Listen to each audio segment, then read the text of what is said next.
Now it's the elite specialization balance that they're talking about. Probably for about on the guild chat show they did showcase the turtle.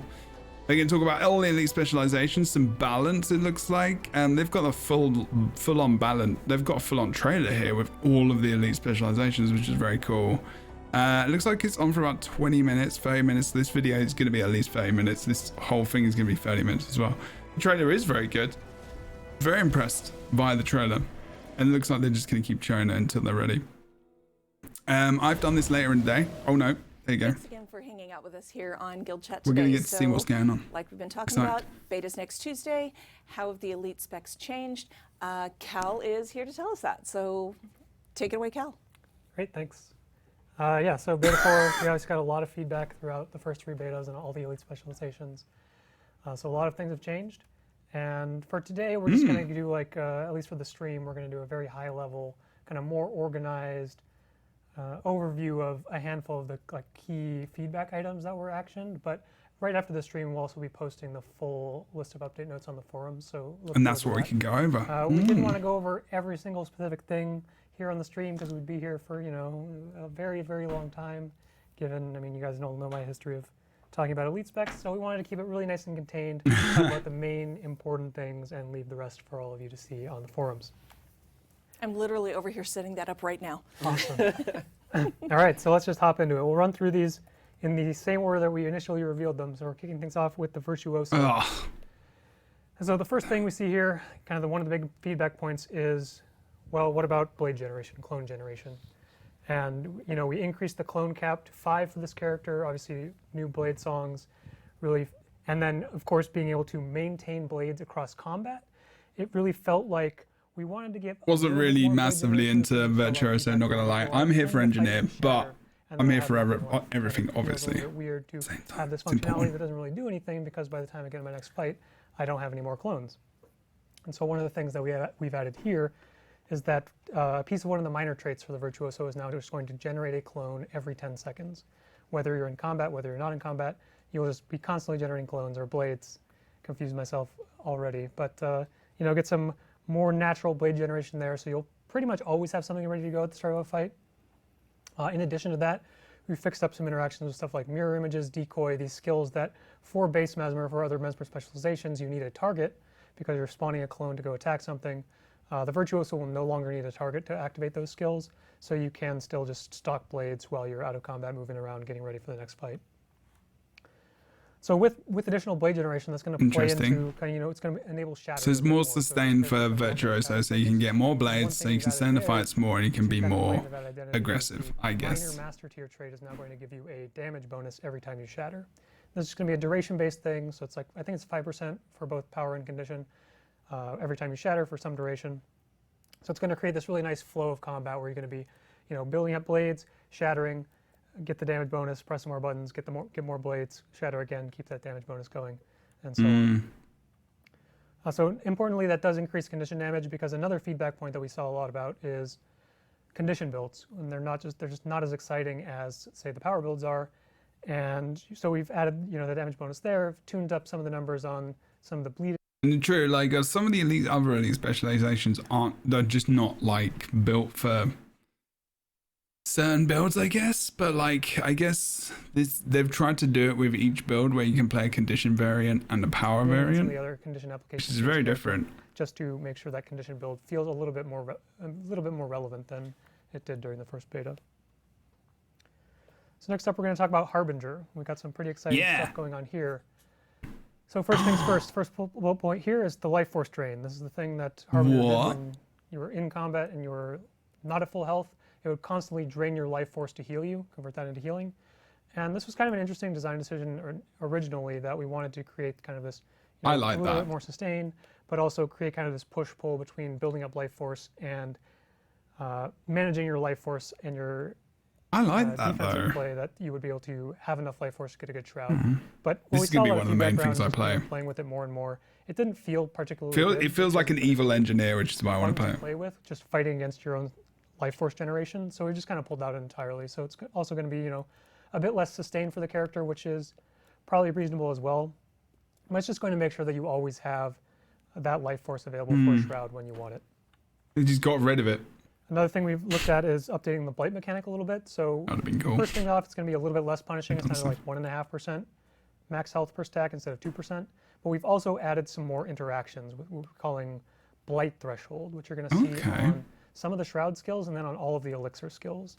And what blight threshold says is, you know, if you use this skill with a certain amount of blight on you, there's going to be a bonus effect, and it's going to consume some blight from you. So it's going to create that's very NG. of generating enough blight through elixirs and shroud to then get these payoffs from also elixirs and shroud. Yes, the elixirs are going to do something else. Decision-making points in how This is what we're talking about, Crazy. That's like Holosmith. And so that's one update to the elixirs. We If also you wanted are to a do certain some percent heat, further updates it will do because the X, elixir Y, Z. skills in beta 1, Z. not the most interesting, you know, press a button, get some boons. Obviously, you did have the boon share trait, but still pretty simplistic gameplay. So now all of the elixirs are going to be ground targeted, and you can throw the elixir. The area effect is going to be some damage, it's going to be some condition application. You're still going to get the boon on yourself regardless of where you throw the elixir. And it's also going to allow the boon sharing to be in that ground target area. So a little bit more flexibility in when you go into that boon share build, the positioning that you'll need to have. Okay, that's actually quite cool. You have to think about that a little bit more, rather than just Next up, use we're it and it going to gets move into shared. the will bender. Most importantly, so this The will bender, or just will, because it wasn't very exciting. first bullet point, looking at some animation cleanup. This is something we've actually done across a lot of specializations, looking at like things like aftercast and movement locks and stuff like that, that just makes things feel a little bit more clunky. It's a really important thing to call out for Willbender specifically because it is, you know, this character that is supposed to be fluid in movement and really, I mean, that high mobility assassin-y character. So we want to make sure that these things feel pretty good. So importantly, we're going to see something like Justice is going to come out a lot faster. The uppercut's going to be a lot faster. The That's good. aftercast is going to be a lot less impactful there. And then also stuff like, you know, Whirling Light, Flash Combo, these skills that previously would lock you into an animation, they're going to allow you to move freely instead. So you'll have a lot more control over where you're positioning your character in the fights. Another thing we're going to have is some, similar to Virtuoso, some improvements to condition builds. Willbender was obviously pretty intentionally designed to be a power character, sword offhand, and a lot of, you know, mobility and combat traits like that, but it is still an extension of the Guardian, so we have not just natural burning application, there's a lot of traits that care about burning. So it felt like there needed to be a condition build. This is something that we saw a lot of feedback around as well. So we added a couple more tools for that build to exist. There's a new trait that's going to cause Willbender Flames to apply burning on hit, and also the damage bonus from Lethal Tempo is going to give both strike and condition damage bonus. Just a few more tools for that Condi build to work. Even just like And extra finally, we're going to damage on have top of the actually power. access to AoE Alacrity for this character. So Phoenix Protocol, the Grandmaster trait, Interesting. obviously gave Alacrity to the Guardian themselves, the Willbender themselves. That is now shareable through Battle Presence, which is, you know, the Virtues trait that says Virtue Resolve now affects an area around you. It really only makes sense that that would allow you to give AoE Alacrity through Phoenix Protocol. So now it does. We'll see if any like super Alacrity builds show up. I'm not sure if it's actually going to be, you know, a absolute Alacrity source that we see, something like Specter or the other Alacrity sources in the game. But the option is there for all of you guys to try it out in Beta 4. Oh, yeah, there you go. That's Next quite up, cool. we're going to talk about the Vindicator. So we have some updates to the dodges and then Alliance stance. So we'll talk about the dodges first.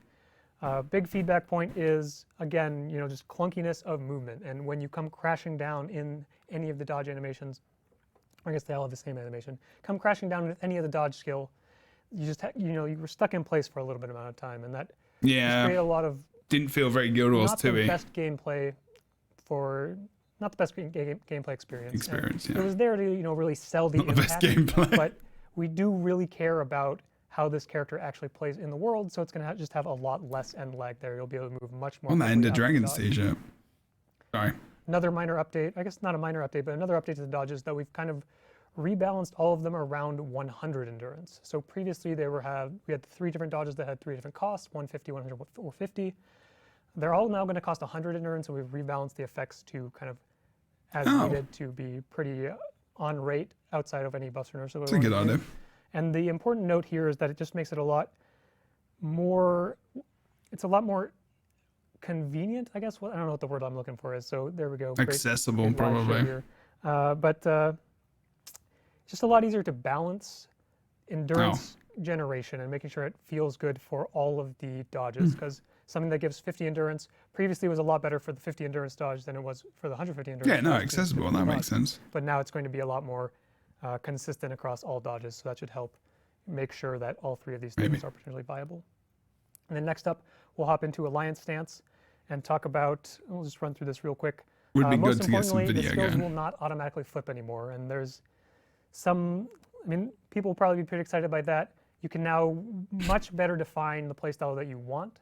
If you want to just focus on the Kurzik side or focus on the Luxon side, you can. We've added the ability to flip that manually through a new F3 skill. We split out the skill flip mechanic from Energy Meld and just put it on its own separate skill with a 10-second cooldown. So you can now manually control when you flip between Kurzik and Luxon. I need a visual of that because I can't really. So pretty big usability update for the Yeah, it's massive. Called Vindicator. Yes, that's what it's called, Gal. So it sounds like that when you could flip, because you could flip the skills on the utilities for Vindicator from, you know, Kurzik, Luxon, whatever, and like from damage to support. So now I guess you can just keep them there, or you can press F3 and maybe flip them all, or you press and then flip it back. I don't know. And if there's a cost for that, I'm a little bit confused. There are a lot of words to remember here. Yeah. If you cast an ability, it would, F3 would flip them all, and if you cast it, would flip. Yeah. So now what is it just goes on a cooldown or the energy or whatever? I guess it must just go have a cooldown.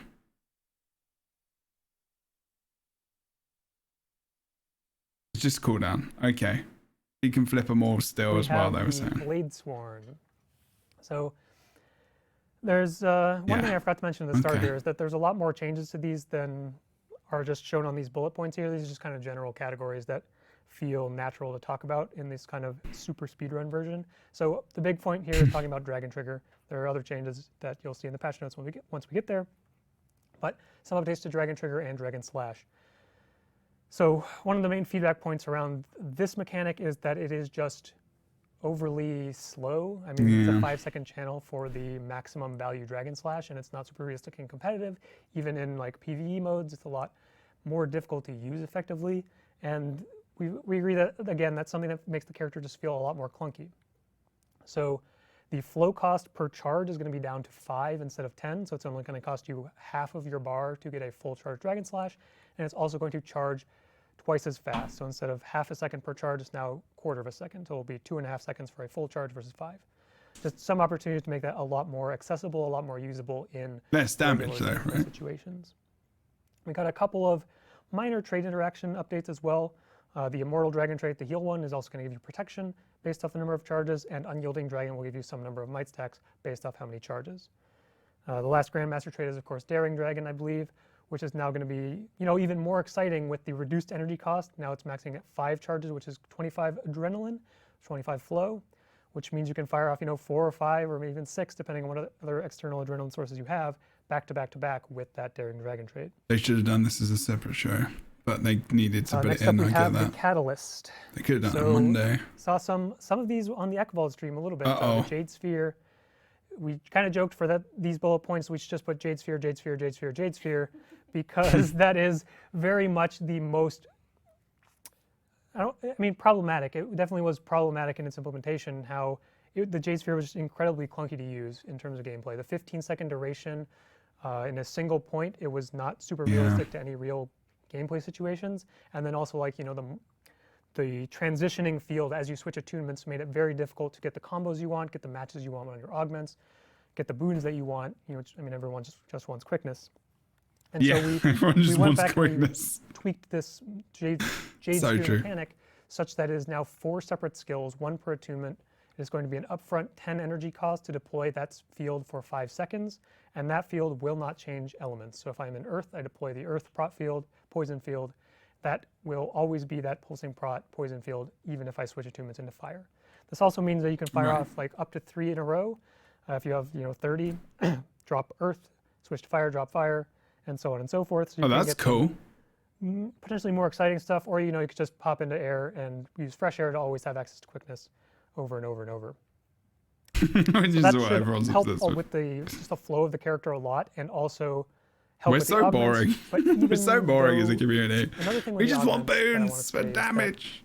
the matching mechanic we thought was cool. We saw some feedback. The matching mechanic is cool, but these skills are just too weak, and you need the bonus effect to feel as though this isn't the same power level as like a more natural utility skill, and that's definitely pretty accurate. So for most of the augments, not the elite, we'll talk about that one a little bit later, or we'll just leave it for the patch notes, because that one's actually pretty crazy. We made a pretty significant mechanical change to the elite skill that you guys can take a look at later. But all of the other augments will have the previous bonus effect rolled in baseline, and then you have a new bonus effect that is either going to be cooldown reduction or duration bonus, depending on which augment. So like the fire damage bonus is going to last longer if you use it in the fire field. The earth shield block will have a reduced cooldown if you use it in the earth field. So those just, increase the power level of the augments. Also plays into a little bit of those defensive improvements that we had on that list. More defense from the earth block, better stun break on the air stun break, a little bit more healing access from water 4, and earth 4 is now also going to give some barrier in addition to the aura that it does when you successfully block an attack. Nice. We're still going to be keeping a close eye on like catalyst defense, making sure it feels tanky enough without blowing out too hard. So we made a few adjustments for beta 4, and we'll see how those play out. I'm going to flip my note sheet over to the next page. My real quick, Rolodex. and we're going to talk about Spectre. Nice. So Spectre, we actually saw a lot of really positive feedback around the Spectre. So some of these bullet points here are a lot more targeted on very specific things. The first one being consume shadows, and this is the trait that says when you exit Shroud, consume all of your shadow force to heal in an area. And this was really one of the primary ways that Spectre could create more of that area of effect support, as opposed to the more single target of the Shroud Tether or the Scepter skills, the Spectre Scepter skills. But the gameplay around Consume Shadows is another case where the gameplay was just not very compelling. The optimal way to play is just pop in, immediately exit, because that's going to give you the maximum value, maximum heal. So we've tuned the mechanic a little bit where being in Shroud is actually now going to give you stacks of a buff that says Consume Shadows is more effective. So the longer you stay in, the more you'll be building up that maximum effectiveness, and over time you will hit that maximum effectiveness, at which point you will exit. Spectre is awesome. All of your remaining shadow force to get that heal. Mechanist. So this is just going to make you want to use, we want you to go into Shroud and use those Shroud skills. We don't want players to feel that the optimal way to play is just ignore Spectre. one of the major mechanics of repression. My favorites. So this should really allow you to dig in and play with all of those abilities in addition to getting value from Consume Shadows. The next thing on the list was an adjustment to Endless Night. So this is the beam portion of Scepter Pistol Dual Skill. It was just giving a bit too much quickness access. Our primary goal for Spectre was to be more of that alacrity source, and Endless Night just allowed you to be an alacrity source and a solid quickness source and a pretty decent healer, which is just a bit overtuned for what we're looking for. Yeah, it's like nothing's got by that. reducing the target cap down to 1, it's still going to have access to some quickness, but it's hopefully not going to be a primary quickness source while doing everything else, and just give it a little bit more of a well-defined role within our group content. Because otherwise that would be ridiculous in PvP. Next we have the Untamed. So big one at the top, control keybinds. Obviously we touted this character. Control keybinds. keybinds. Oh yeah. Over Player VFX visibility. Attack my target and return to me, so you can't actually control your pet the way you want. Those have been added back here.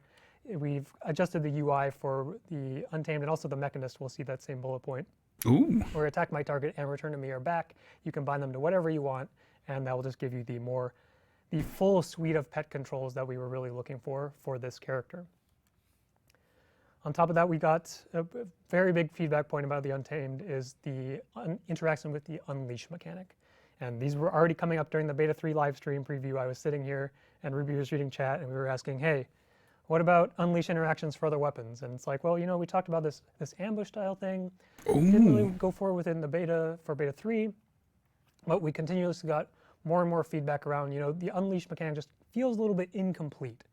And so we have gone back and we've polished up those ambush skills, and they will be in for Beta 4, where not every time, but there's going to be a timer. We'll talk a little bit about this on the next bullet point, but every so often when you enter the Unleashed state, you will flip over your auto attack into this Unleashed ambush skill, and it's going to have a different ability per weapon. Some of them are, I think they're all pretty cool, but some of them are maybe more exciting than others. as we've seen. I mean, it's the same thing with Mesmer Ambush or any burst skill. But I think, again, they're all pretty cool. So just adds Okay, I was another like, layer of some of them suck, interaction with the some of them unleash don't. mechanic. Cantrips That's are also going good. to see a bonus per, depending on your state. It will give you a little, it's kind of a variable buff. So for example, the heal is going to give you super speed if you're in unleashed state, and if you're not unleashed, it's going to give you a stack stability.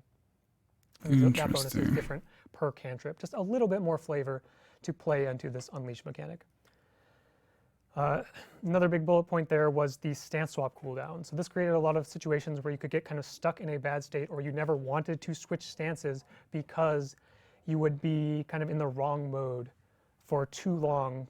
You know, that 10-second cooldown didn't feel super great, especially when you're trying to set up the combos that you want. You want the CC and defense, switch into Unleash, get the offensive combo off of that, but it just didn't play really well when you were already in offense. You had to wait, you know, a very long time. So we reduced that cooldown down to 1 second, and that's why the Unleashed Ambush skill is going to be controlled by a timer as opposed to every time you unleash.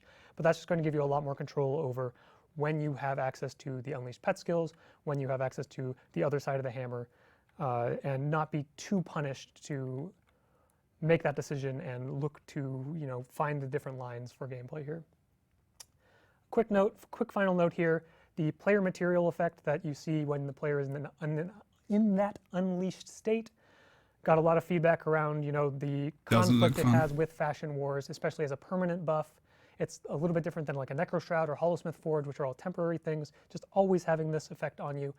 Disrupts character looks a bit more, so it's going to fade out after a period of time after you enter Unleashed state. And you'll still have all the bonuses of being unleashed, but that material effect will fade out after a little bit of time. I thought it looked... So, we have one, last but not least, we have the Mechanist. Yeah. And there's a not couple, much. obviously, pet control keybinds, same stuff, attack my target, return to me. Those are now available with the Mechanist. And then we have the big category here is the updates to the Jade mech. And like I said before, there's changes that do not fall into this same bucket that you'll see in the patch notes, but this is kind of the main thing to talk about for this preview live stream here is the Jade mech. And first thing we'll throw out there is that the mech is going to be a little bit less powerful. We saw even in competitive modes, or not even outside of competitive modes, the mech was, you know, a little bit overperforming relative to where we want it to be. So we've just reduced the base stats in a lot of cases where the power, it was like 1370 something, and now it's going to be 1000 instead. So just a reduction to power, reduction to some bulkiness. We haven't got any damage otherwise. The vitality, the toughness. And those numbers are just going to line up a lot nicer with. As long as it goes where you want it to from go, then cool. Themselves. I get it. On top of that, we've also reduced the cooldown on the mech resummon. So previously it was 100 seconds. Mech dies, you're stuck without the mech for 100 seconds. It feels really bad. I mean, It does. The common feedback we saw is, you know, the Mechanist just doesn't feel like it does a whole lot without the mech. And I mean, the mace is cool, the signets are cool, but the mech is obviously the big primary gameplay element. So when it goes on a 100-second cooldown, it just kind of sucks. And you want to, you know, everyone hold the elite skill to resummon the mech rather than using the Jade Buster cannon, which is the super cool thing it's supposed to do. So the cooldown is down to 50 for Beta 4. We'll be keeping a close eye on that. Holy shit, they halved the cooldown? Adjusted even more, and the cooldown need to come down even more, or, you know, so on and so forth. We'll be evaluating what the right numbers for those cooldown and mech balance is. They halved it. The last big point to talk about for the mech is the skill responsiveness, and this is actually something that we saw a lot of, where you try to use a skill, you command the mech to use a skill, and it would just not use that skill. And the reason that would happen is because the mech had a couple of other skills outside of the auto attack chain that it prioritized very highly. If it was going to use Jade Sphere, it's going to use Rocket Punch. It's just going to ignore you when you tell it to do something because it has a better idea. The mech, because it has a better idea. It's probably better at the game than you. Use my own skill instead, and that obviously just Skynet took over. feel really clunky. So Jade Siphon is actually not going to be a skill anymore. The mech will never use that ability, and that's another kind of power level adjustment to the mech. Interesting. Less things to do. And then Rocket Punch has been pulled out of the mech's AI package, and it's instead going to be used anytime the Mechanist uses Mace 3. You use Mace 3, the mech will use Rocket Punch at the same time, get that nice CC into CC. More control over the CC skill feels really good there. And as a result of this, interesting. I love that. Like the mace is a commander of the abilities. Ooh, that's really good. So again, that's this super high level, quick summary of all the changes. I love that. Thank you. We're going to go over that. Beta 4. We'll be posting the patch notes pretty much right after this stream ends. and you'll be able to see the full list of changes. And obviously you guys will get to play with all these things.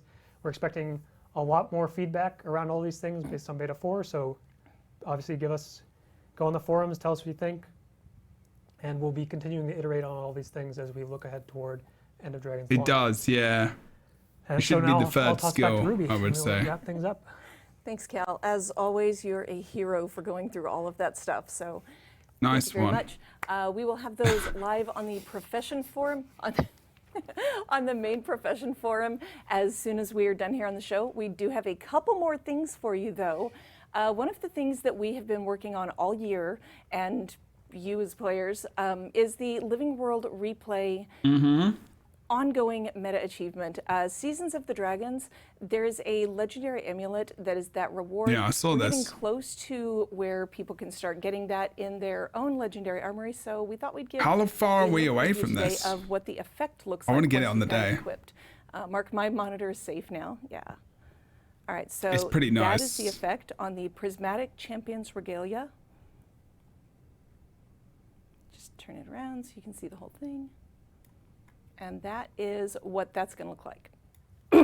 But that is not the only preview we have for you. Next week, November 30th, also cool. it brings the beta event, but it also is going to bring some new character customization options for your character creation. That's coming on Tuesday, so we thought we would show you a few screenshots of previews. What? There you go. Oh, yeah, they've got the more... Okay.